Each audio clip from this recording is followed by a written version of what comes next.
Gibahara na ang mga sidewalk vendors sa Bangkerohan Public Market sa Davao City nga nakalapas na sab sa gitaganang pwesto. Dugang detalye sa nato pinaagi sa live report ni Sheila Vergara Rubio. Sheila. Yes, Sara, gihatagan lamang og 7 ka adlaw ang mga sidewalk vendor kinsa nakita nga subling mibalik og nakababag sa agihanan sa mga tao. Base sa tahasan nasyonal nga kagamhanan, ang mga opisyales sa barangay ang mumintenar sa kamanduan kalabot road clearing. Busa, kini ang ipakita ni 5A Barangay Captain Edgar Ibuyan Sr. ngadto sa mga sidewalk vendor sa Bangkerohan Public Market. Ubay-ubay ang namalik nga nag-double side pa og pwesto. Ang istorya naman ta, di man pwede nang kuan na mangita sila guhigan. Kaya nakiusap ta sila ha. Wala man may magtuman sa mo ang sarili na namo kuno memorandum. Usa sa nakita nga angay aksyonan sa kagamhanan nga ang mga sidewalk vendor nagbayad og 40 pesos per pwesto ngadto sa pribadong tao kinsa tag-iya sa madagkong tindahan sama sa Marfori. Kinibisan pa man og sa sidewalk na ngam nagpwesto. Adugay na ako, mga 35 years na ako naninda. Wala kayo, bago pa mi dire mga 2 years pa. Nga pagsira ni Portona, mao na nga pwesto mi dire. So asa mo gabayan? Kang Marpure. Ngita pa lagi mi ani pud ma'am kung balhin mi diri mangita na pud mi amo kabtangan ani among gamay nga kuan nga kakilahan pud.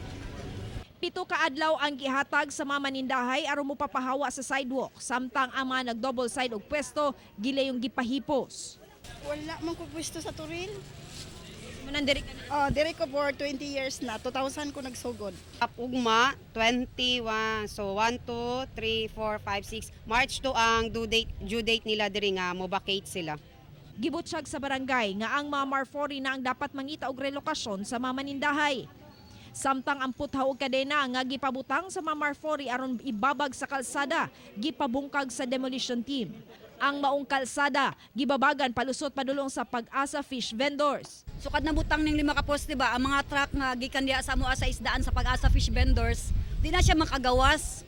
Mubaking-baking na siya didto dahuman pag daay mga emergency, mga 911 ug kanang uban pa nga moanhi diri mga pulis pag naay mga nagproblema sa Pag-asa, di na makapataka og agi.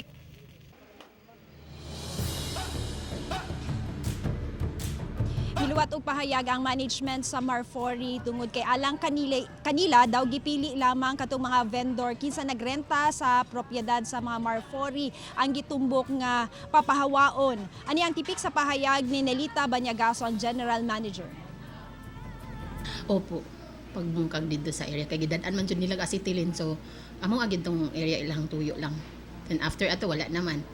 Kasi medyo sunod-sunod ning nanghitabo karon. Last week nami area po dito nga gipasok pod na ay bulldozer gi-supervise sa barangay 5A headed by Edwin Ociones.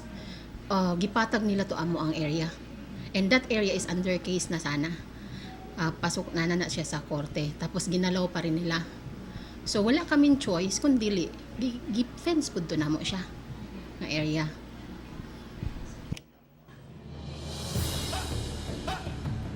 Sa pagkakaroon sigon sa management sa Marfori nga gilaraw nila nga mopasakag legal action batok sa demolition team. Sara. Daghang salamat, Sheila Vergara Rubio.